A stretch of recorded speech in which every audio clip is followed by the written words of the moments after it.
I wonder if she's sorry for leaving what we'd begun.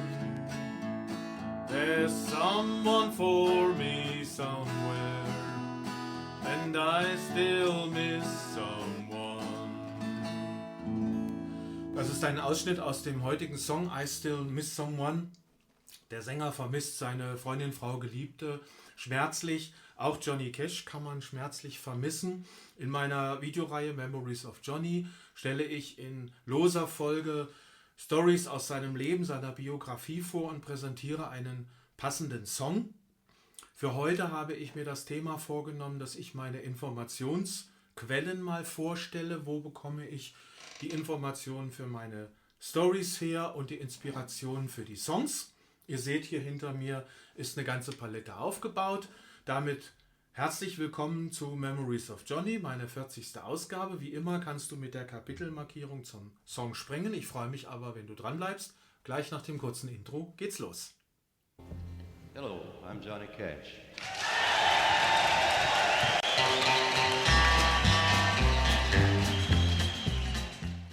Ja, nochmals hallo und herzlich willkommen zu meiner neuen Ausgabe Memories of Johnny. Wie du ja weißt, ich stelle in den Videos immer eine kurze Story aus Johnny Cashs Leben vor und präsentiere einen Song. Aber wo bekomme ich meine Informationen her und die Inspirationen für die Songs? Das möchte ich in dieser Folge kurz vorstellen, die in mehrfacher Hinsicht auch eine Sonderstellung einnimmt, weil zum einen, es ist meine 40. Ausgabe, habe ich jetzt schon mal gesagt und erwähnt. Zum anderen ist aber mein Kanal in dieser Zeit, also Ende Juni 2025, genau ein Jahr alt. Und das ist auch wiederum für mich ein Grund zum Geburtstagsfeiern, zum Jubiläum. Ich freue mich auch weiterzumachen. Ich habe inzwischen 227 Abonnenten und ganz, ganz vielen Dank auch dafür. Ein bisschen anders ist es heute, es ist nicht nur die Optik anders, sondern es ist auch so, dass ich kein Drehbuch geschrieben habe für diese Geschichte, sondern völlig frei spreche. Deswegen bitte ich um Verständnis, wenn ich mich mal verhaspele oder mich wiederhole oder wie auch immer. Ich möchte euch eine Auswahl vorstellen an Material, was ich habe. Ich möchte beginnen mit der Langspielplatte, die die meisten von euch ja sicherlich noch kennen werden. Ich bin Jahrgang 63 und ich habe ja auch schon in meinen Texten zu meinem Kanal schon mal erwähnt, dass ich seit mehr als 48 Jahren mittlerweile Johnny Cash Fan bin und dass ich auch in meiner Jugend angefangen habe mit Johnny Cash und dort bereits meine ersten Schallplatten für mein Taschengeld erworben habe. Ihr seht jetzt hier oben eine kleine Auswahl, die ich aufgebaut habe. Und wenn ich mal beginnen möchte, ganz hier hinten, diese Platte, die habe ich hier ausgesucht, weil das ist die allererste, die ich hier für mein Taschengeld selber gekauft habe. Und von da an begann die Geschichte, dass ich Johnny Cash Fan war. Und in dieser Zeit, und auch hier sind einige Original-LPs dabei, die ich damals noch original im Plattenladen bei uns gekauft habe. Hier dieses Cover von Ring of Fire zum Beispiel. Wunderschöne Platten. Hier zeige ich mal, das ist eine von meinen Lieblingsplatten, Johnny Cash Riding the Rails, mit seinem Konzeptalbum Ride This Train und eine Auswahl von seinen Eisenbahnsongs. Aber hier ist auch der Johnny Cash so, wie ich ihn so bewusst in Erinnerung habe zu der Zeit, als ich ihn kennengelernt habe. Und Doppel-LP mit auch wunderschönen Bildern und Ansichten. Ein Gospel-Album von ihm und ja, eine schöne Auswahl.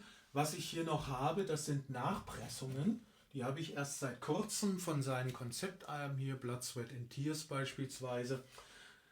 Ich will das auch gar nicht groß ausdehnen mit den Schallplatten, weil der Kern sind ja im Grunde genommen eigentlich, wo ich die Stories herbekomme. Aber ich habe heute mal gezählt. Ich habe etwa Ich habe 55 LPs gezählt, die ich besitze. 5 davon sind doppelt, also 50 kann ich rechnen. Da sind auch einige Zusammenstellungen, Sampler, Compilations, wie das ja heißt, sind zusammengestellt. Viele Platten sind zusammengestückelt aus seinen Original-LPs, aber auch hier nochmal eine Original-LP, die Sun Records 1962 rausgebracht hatte, als Cash schon längst bei Columbia unter Vertrag stand mit seinen alten Songs. Now Here's Johnny Cash zum Beispiel ist auch eine Nachpressung, auf die ich sehr stolz bin, dass es mir gelungen ist, die zu bekommen. Ich habe aber auch etwa 50 CDs noch nachgekauft. Da sind auch natürlich CDs alles dabei, die ich jetzt nicht als Platte habe, mit wenigen Ausnahmen. Ein paar CDs würde ich jetzt einfach stellvertretend noch mal kurz zeigen. Die sind mit dabei bei diesen 50. Zum einen habe ich hier noch das komplette Million-Dollar-Quartett. Das ist ja die Session, wo Johnny Cash, Elvis Presley, Carl Perkins und Jerry Lee Lewis zusammengekommen sind. Und der Jack Clement, der Produzent bei Sun, hatte das Aufnahmeband mitlaufen lassen. Die 4 haben da locker eine Session gemacht, haben rumgejammt, am Klavier gespielt und ein bisschen gesungen.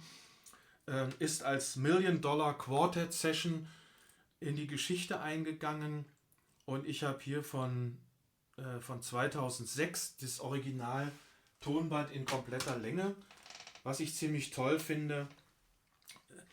1900, Mitte der 80er bis Mitte der 90er war Cash mit den Highwaymen unterwegs. Klar, es sind die Original-CDs veröffentlicht worden.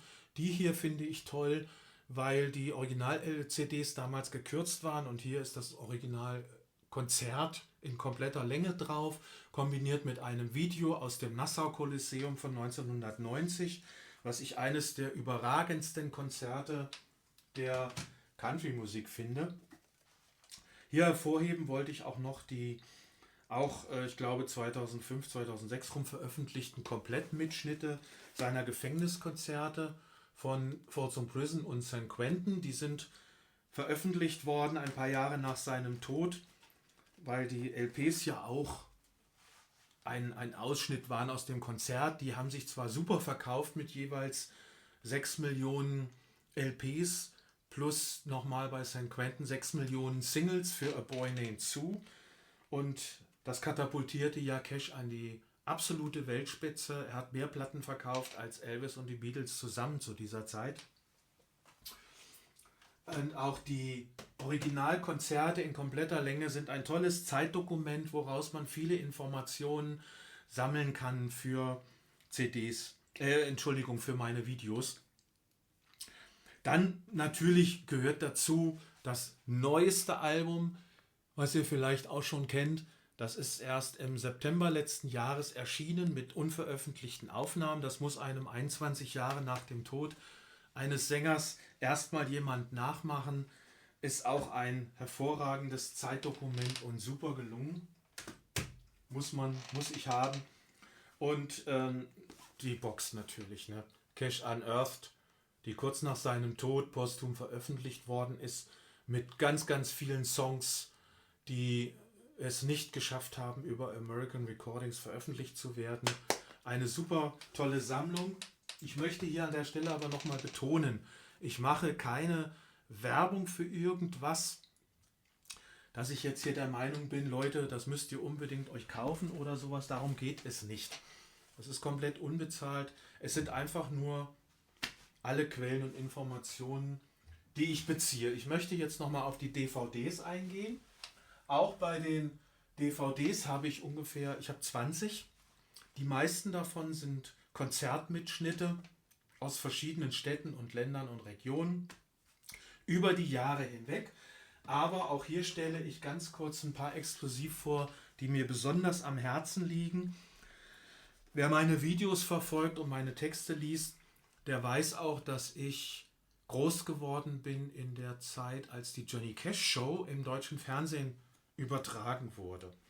Und in dieser Zeit, wo ich auch als Jugendlicher angefangen habe, ich durfte länger aufbleiben, habe ich regelmäßig die Johnny Cash Show im deutschen Fernsehen geschaut Und deswegen fand ich das total begeisternd, dass es diese Doppel-DVD gab.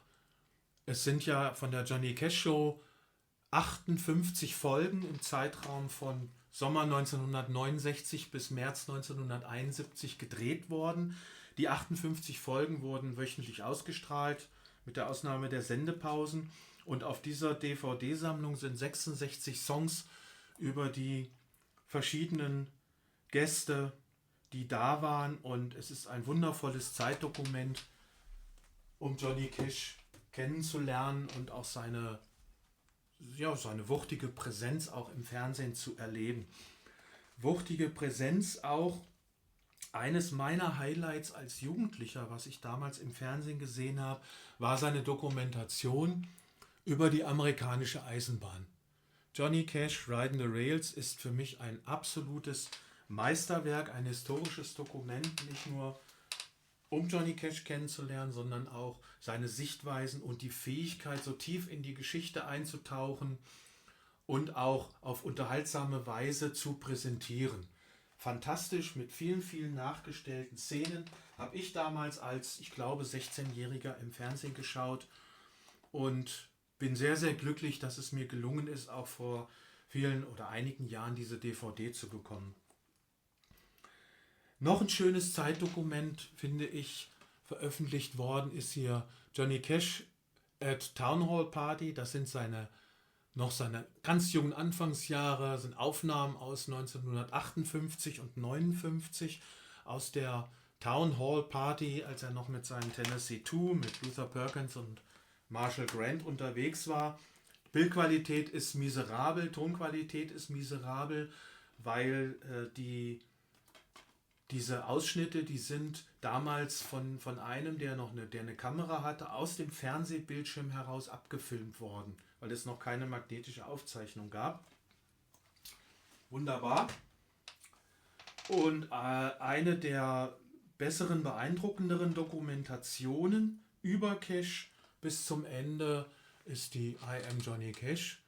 Auch noch mit sehr, sehr vielen Informationen, wo ich draus lernen und bekommen kann. Ich fange mal jetzt mit den Büchern an.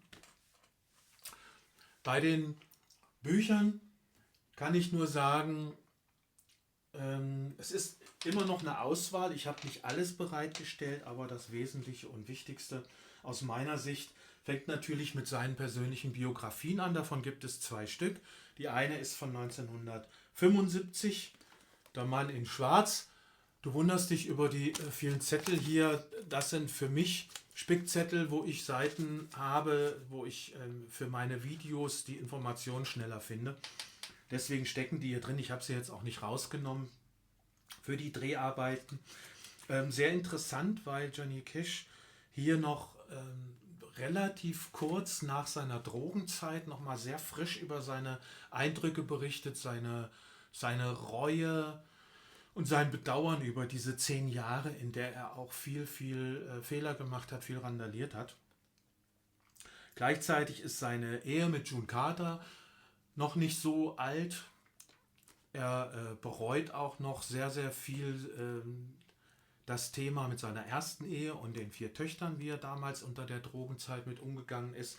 Ist insofern also ein sehr interessantes Buch, sehr gut zu lesen.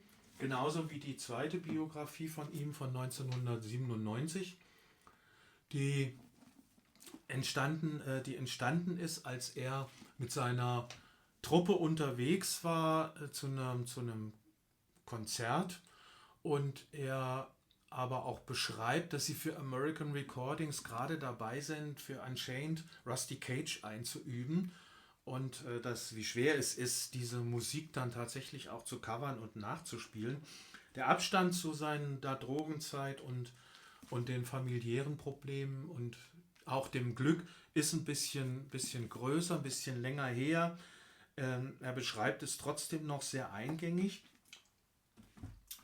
und damit geht es für mich weiter und zwar mit einer der beeindruckendsten Bücher, die Dokumentation von Franz Dobler, The Beast in Me. Die ist deswegen beeindruckend, weil er nicht nur die Information von Cash aus seinem Leben hier berücksichtigt, sondern er bettet das auch ein in die Entwicklung der Country-Musik der ganzen Jahre hinweg, wie die Parallelentwicklung ist, auch von Johnny Cash über die Hillbilly, Country-Musik, die Folk-Elemente, Rockabilly, Blues, Gospel, Newport, die Folk-Musikfestivals, das Kennenlernen von Bob Dylan und von daher auch sehr spannend zu lesen. So, das ist relativ viel Stoff. Es gibt auch Einsteigermaterial, wenn man kleiner anfangen möchte. Da habe ich hier von Reklam dieses kleine Büchlein mal gefunden. Es ist eine wunderschöne Zusammenstellung, ohne zu stark in die Tiefe zu gehen. Ja, es bleibt an der Oberfläche, aber es sind viele wesentliche Elemente enthalten, die ich auch gut in meinen Videos verarbeiten kann. Und bei der Fülle an Informationen glaube ich nicht, dass ich so schnell mit den Videos auch zum Ende komme und aufhöre. Was auch sehr schön ist hier von Reinhard Kleist, es ist ein Comic, was bis zur Hochzeit geht, orientiert sich so ein bisschen parallel an so ähnlich wie der Film Walk the Line, geht aber auch noch ein bisschen darüber hinaus, weil Walk the Line ist ja im Prinzip eine mehr oder weniger nur eine Liebesgeschichte, aber hier so ein Beispiel, wie die Zeichnungen von Kleist sind dazu. Eine Liebesgeschichte und berücksichtigt nicht immer die musikalischen Leistungen, die Cash in dieser Zeit auch tatsächlich hervorgebracht hat. Dann habe ich hier zwei Sachen vom Rolling Stone Magazin. Einmal dieses Buch, sehr, sehr stark bebildert, und auch es kommen viele Weggefährten und Freunde und Verwandte, unter anderem seine Tochter Rosanne Cash auch zu Wort. Es wird sehr, sehr viel nochmal beschrieben, auch eine ausführliche Diskografie hier drin. Und es sind einige wirklich wunderschöne Bilder mit dabei. Als Beispiel auch diese Sonderausgabe, das ist ein Heft, was mir mal in die Hände gefallen ist. Ein Sonderheft zu Johnny Cash vom Rolling Stone Magazin ist eine Informationsquelle, und ein Buch alleine für sich reicht einfach nicht. Es ist die Kombination von vielen Sachen. Bei Cash in der Biografie verklärt sich einiges und es wird nach und nach immer mehr aufgearbeitet und aufbereitet. Und ja, bevor ich gleich zum Ende komme, ich habe nicht mehr so viel. Hier die späten Jahre nochmal, die Auferstehung des Johnny Cash, speziell seine Zeit bei American Recordings. Das ist auch nochmal sehr, sehr eingängig, weil in der Phase ist dir vielleicht aufgefallen, ich habe noch kein Video zu dem Thema gemacht. Ab und zu kommt mal ein Short bei raus mit einem älteren oder mit einem neueren Song aus der jüngeren Geschichte. Aber in diese Zeit muss ich noch vordrängen. Hier ein sehr schönes, was ich kürzlich erst gekauft habe. Das behandelt Cash mal aus rein biblischer Sicht. Es ist also nur der gläubige Cash, beginnend mit seinem allerletzten Interview vor seinem Tod zu dem Thema, als seine Frau June schon gestorben war. Und er arbeitet das auch sehr, sehr informativ mal auf.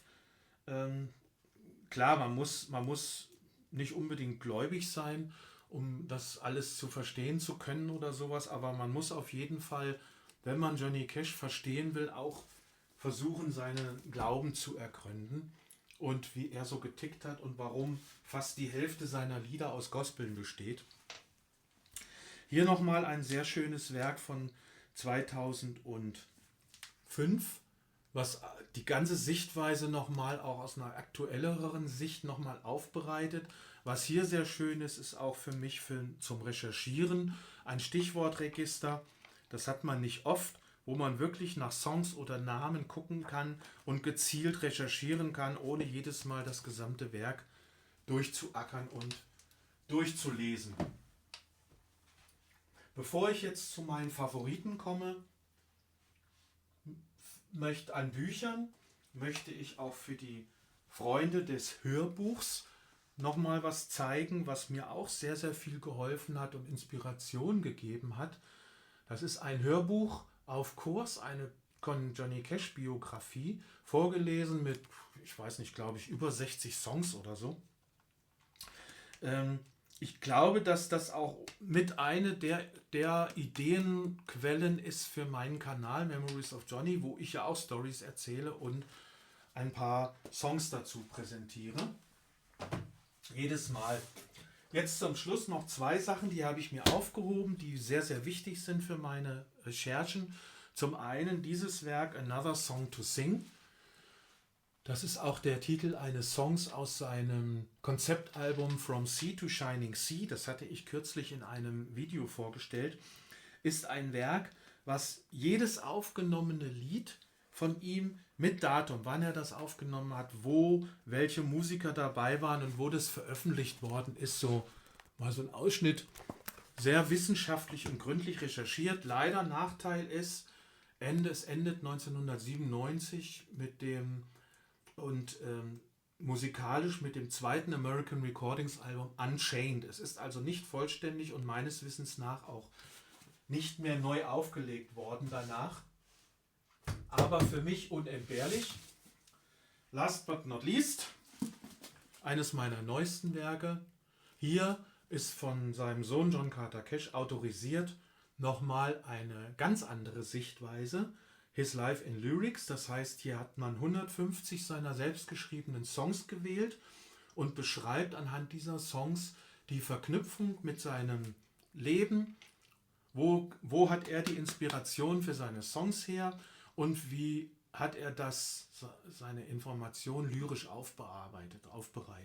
Fantastisch, gut zu lesen und auch immer mal die eine oder andere Erinnerung an sein Vater Johnny Cash. Das ist die kleine Auswahl, die ich hier vorstellen wollte. Und jetzt hätte ich noch den Song zum Schluss zu präsentieren. Ich hoffe, dass es nicht insgesamt jetzt zu langatmig geworden ist und einen kleinen Einblick gegeben hat über die Arbeit. Jetzt kommt der Song und so klingt er. I still miss someone. At my door the leaves are falling. A cold wild wind will come. Sweethearts walk by together, and I still miss someone.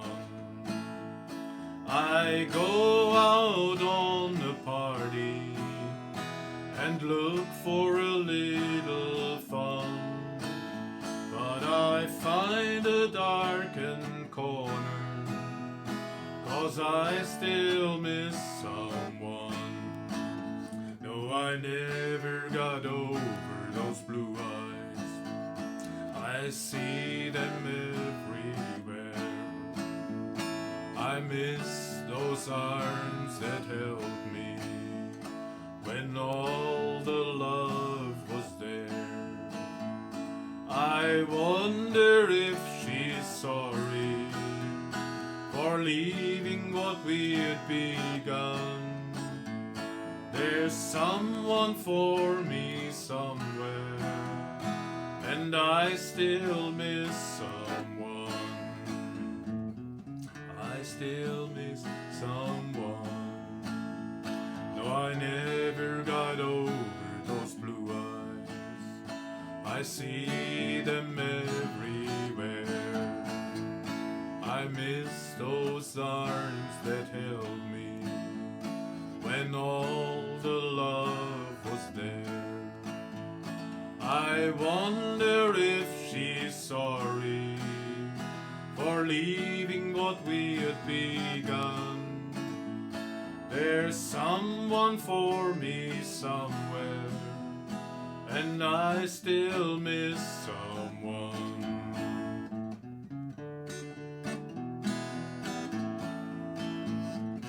I still miss someone. So, ich hoffe, es hat euch gefallen und ist nicht zu langatmig geworden. Dann sehen wir uns vielleicht in meinem nächsten Video wieder. Ich würde mich freuen. Da geht es um Johnny Cash in Deutschland, seine Zeit in Landsberg am Lech und was er dort erlebt hat.